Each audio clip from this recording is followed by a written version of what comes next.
The United States, a country that's more like a collection of mini worlds, mountains and metropolises, cowboy hats and coffee shops. Every state feels like a story. I dreamed about visiting the USA since I was 10 years old and started watching US movies. And finally my dream came true. It was my first time seeing it up close. I was really excited to experience both sides, the wide open southern charm of Dallas, Texas, and the buzzing non-stop life of New York City. It's a land of contrasts and contradictions, and it surprised me a lot.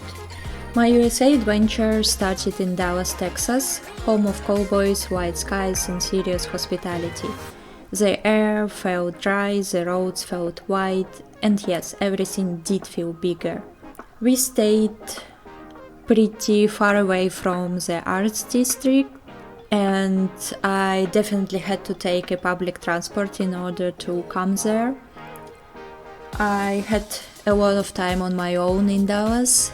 I had time to work on my projects, then explore a little bit sightseeing and interesting spots in the city, and recharge and relax in the evening.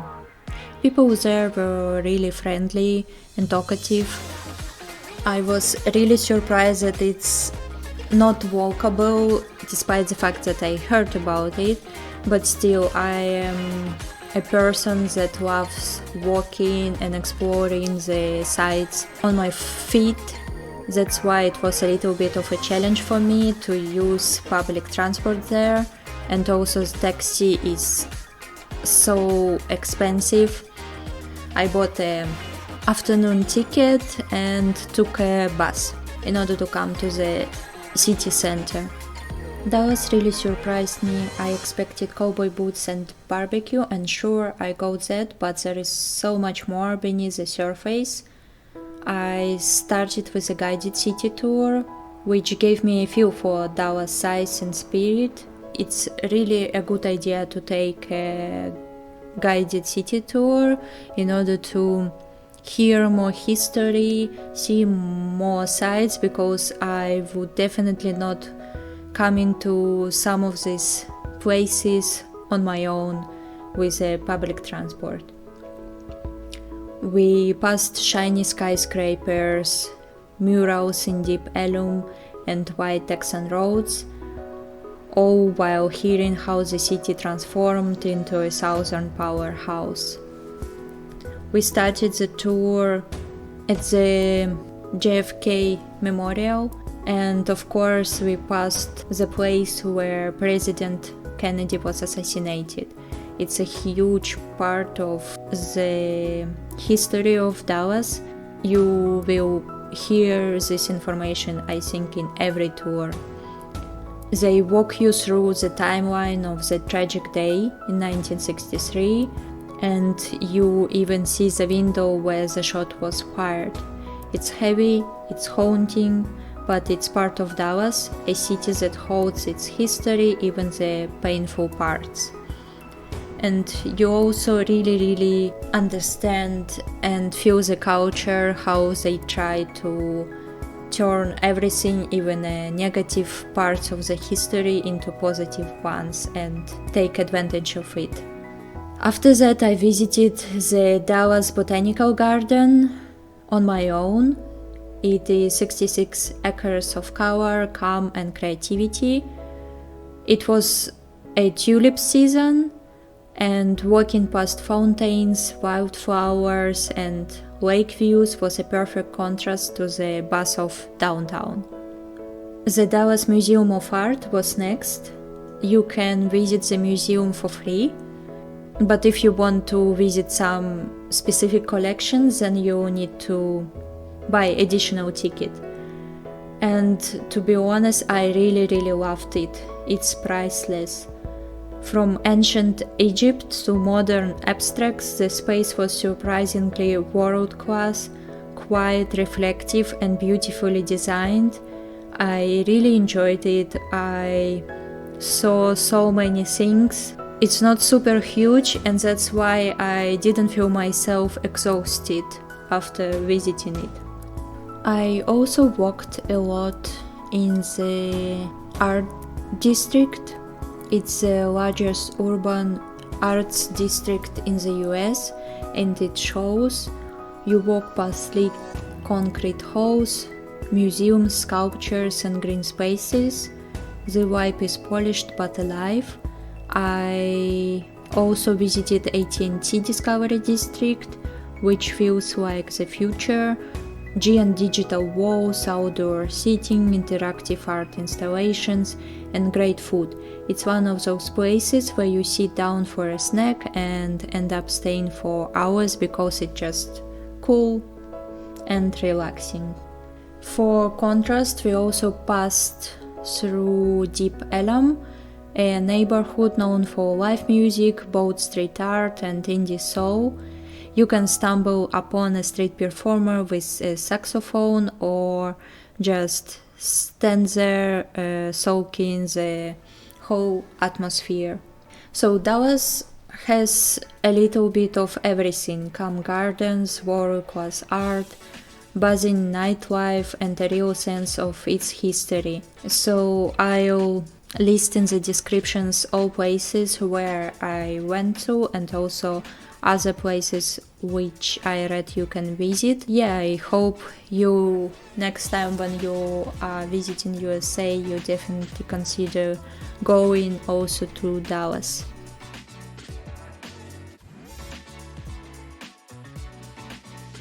Next stop was New York City.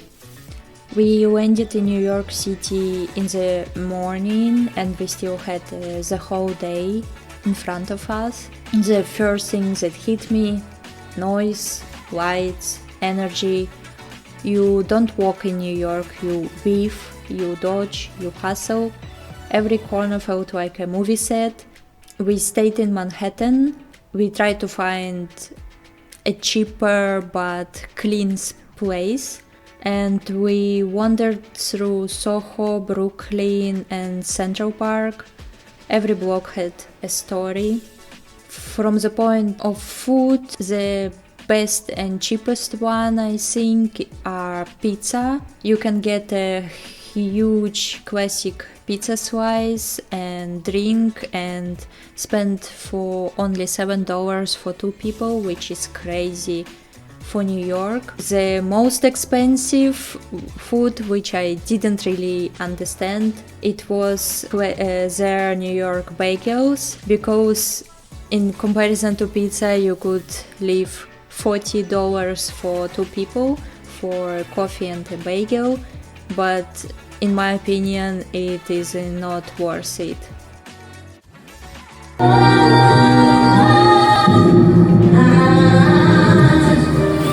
Very surprising for me was coming from Germany that here, for example, people don't really like small talks and they prefer to talk to people only with some purpose. So when you already want to ask something or share some information.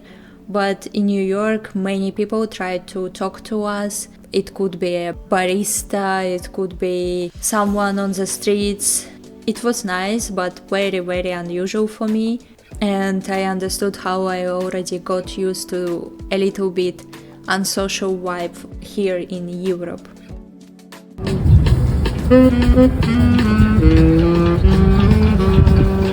So, because it was our first time in New York, of course we tried to cover all touristic places. We walked through Times Square. It's exactly as loud and bright as you'd imagine. Flashing screens, people dressed as Spider-Man, street performers, tourists from every corner of the world.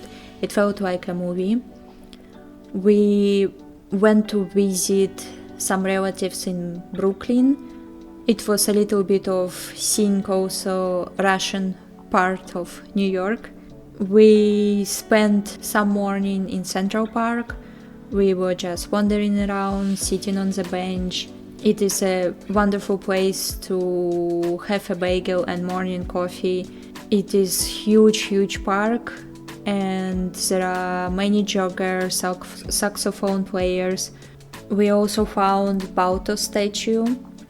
We also visited the 9th 11th Memorial Museum, which was incredibly moving.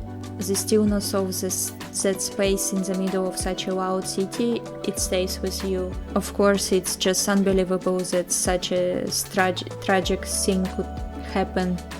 We walked through the High Line, an old elevated railway turned urban garden.